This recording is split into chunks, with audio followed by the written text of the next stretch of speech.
Olá, meu nome é Vitória Kevin Souza dos Santos, e nessa apresentação do estudo técnico da segunda avaliação da matéria Introdução à Ciência da Computação, falarei um pouco sobre o protocolo FTP, que significa File Transfer Protocol, ou traduzido para o português, Protocolo de Transferência de Arquivos. Para entender o FTP, eu recomendo que você pense da seguinte forma: é que existem vários protocolos que trabalham em conjunto dentro da própria internet e cada um é responsável por uma parte do processo. O FTP é o responsável por cuidar da transferência dos arquivos em si, mas ele não faz esse trabalho sozinho. Ele usa o TCP, que é outro protocolo, como uma espécie de base de apoio que garante que dados cheguem completos e na ordem certa, sem se perder pelo caminho. Apesar de ser aliado do TCP, uma curiosidade que eu acho bastante interessante é que o FTP é mais antigo, inclusive foi criado antes mesmo de proporem o que viria a ser o protocolo de transmissão. Mas apesar disso, anteriormente, ele rodava através do NCP, antecessor do TCP. Mas hoje em dia, o FTP foi totalmente reescrito para caber dentro da estrutura do TCP, de uma forma até mesmo que forçada, diria eu, já que teve que se adaptar à evolução da internet. Muitas pessoas não conhecem o FTP e o seu processo, apesar de ter sido um dos primeiros e mais famosos protocolos. Isso se deve ao fato de que hoje em dia não é muito utilizado ou recomendado para novos projetos. Ainda assim, é usado para os mais antigos que funcionam perfeitamente com ele. Alguns exemplos são hospedagem de sites, pois são bastante simples, integração corporativa, onde o custo seria alto para ter uma mudança não tão visceral, sistemas antigos no qual nunca foram atualizados e, principalmente, repositórios de dados científicos que é perfeito para arquivos grandes e com uma boa quantidade. Ah, mas como funciona o FTP? Então, ele é um protocolo para transferir arquivos do servidor para o computador do servidor cliente do usuário. Esse processo é conhecido mundialmente como download, ou também pode ocorrer de que seja transferidos os arquivos do computador do usuário para o servidor, num processo também muito conhecido e famoso, upload. Um dos pontos mais interessantes e marcantes do FTP é que ele utiliza duas portas diferentes para operar, a porta 21 e a porta 20. No caso, essas duas portas são padrões, mas o usuário pode configurar caso deseje alguma outra. Uma das portas serve para transmitir os dados corretamente e a outra porta para transmitir informações de controle. Vale destacar a diferença entre elas. A porta 21, a de controle, fica aberta durante toda a sessão, do início ao fim, e ela não fecha de jeito nenhum. Já a porta de dados, no caso a 20, seja durante o modo ativo ou uma porta aleatória no modo passivo, só é aberta na hora exata da transferência do arquivo e é fechada logo depois que termina. É justamente por isso que dissemos que o FTP usa duas conexões e não só uma.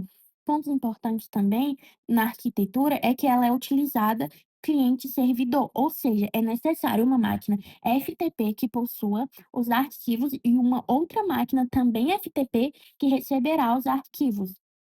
Pode ser uma máquina qualquer que dê para colocar os arquivos no servidor também. Todo o processo é feito através da rede e pelas portas de convenção 21 e 20. Um ponto importante é que existem formas de autentificar o FTP, com o usuário de login e senha, no caso, o cliente pode definir uma ou até mesmo optar por uma autentificação anônima, caso o servidor permita. É importante ressaltar que não são todos os servidores que permitem que ocorra essa autenticação anônima, mas geralmente quando tem essa opção, é principalmente para servidores públicos, como repositórios de dados científicos, que precisam disponibilizar arquivos para qualquer pessoa baixar, sem exigir um cadastro individual. No entanto, mesmo com essas medidas, o FTP está longe de ser um protocolo seguro. Ele possui sim muitas falhas.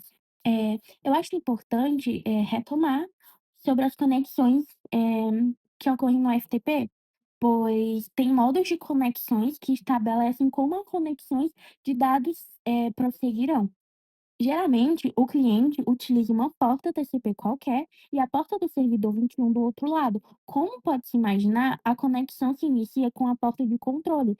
O FTP, inclusive, pode operar de dois modos, passivo e ativo. No modo ativo, o cliente abre uma porta qualquer e avisa ao servidor por qual porta ele quer receber os dados. Aí, o servidor, usando a porta 20, é quem inicia a conexão de volta para o cliente. O problema desse modo é que hoje em dia, com firewalls e em IAT, do lado do cliente, muitas vezes essa conexão de volta acaba sendo bloqueada, porque o cliente não está esperando uma conexão. Já o modo passivo é o contrário. O servidor que informa ao cliente uma porta aleatória para se conectar e é o próprio cliente que inicia as duas conexões, tanto a de controle quanto a de dados. Isso resolve o problema dos firewalls e por isso o modo passivo é o mais usado atualmente. Como já não mencionei, mesmo com o login senha ou modo anônimo, o FTP transmite tudo isso em texto claro, sem nenhuma criptografia. Por isso ele não é tão seguro e não é tão recomendado. Ou seja, se alguém estiver monitorando a rede, consegue ver a senha e os arquivos sendo transferidos. Geralmente, quando utilizam, é necessário uma segurança a mais e por isso optam pelas variações como FTPS, que é o FTP com uma camada de criptografia TLS ou SFTP, que na verdade nem é bem um FTP seguro, e sim um protocolo diferente que roda por cima do CCH. A conclusão que eu cheguei com o estudo técnico e com a formatando como eu falaria do projeto, é que dá para perceber que o FTP, apesar de ser um protocolo antigo e hoje muito pouco recomendado para novos projetos, ainda tem uma importância muito grande, principalmente para sistemas de estrutura que utilizam o protocolo há anos. E entender como funciona o protocolo também ajuda bastante a entender conceitos de rede em geral, como conexões, TCP, portas e autentificações. Era só isso que eu tinha para falar e obrigado pela atenção.